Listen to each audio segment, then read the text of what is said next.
Hello everyone, আশা করি আপনারা সবাই ভালো আছেন। 2 দিন আগে আমরা বাসাত অনেক মেহমান আসলা। দুপুরে কয়েকজন নিমন্ত্রিত অতিথি আসলা, আর পরে সন্ধ্যার পরেও আসলা অনেকজন। সবার লাগে আমরা বানাইছিলাম চটপটি, দোসা, মোমো, চানার পিঠা, ডাইলের পিঠা, তারপরে আরো অনেক কিছু আছিল আইটেম। দোসাটা পৌলমীর পাপাই ইন্ডিয়া থেকে শিখিয়ে আইসলা, এর লাগে তাই নিজে বানাইছেন দোসা।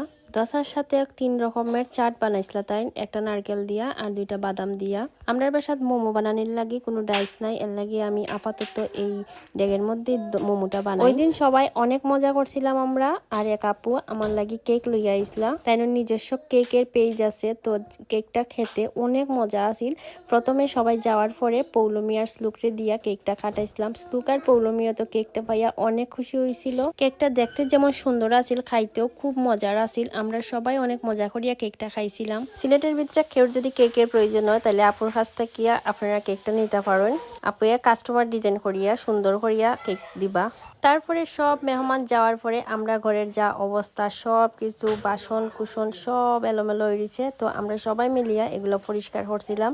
পৌলমীর পাপা আমার সাহায্য করছিল। আজকের মতো ব্লগটা শেষ করলাম। সবাই ভালো থাকবা, সুস্থ থাকবা, টাটা।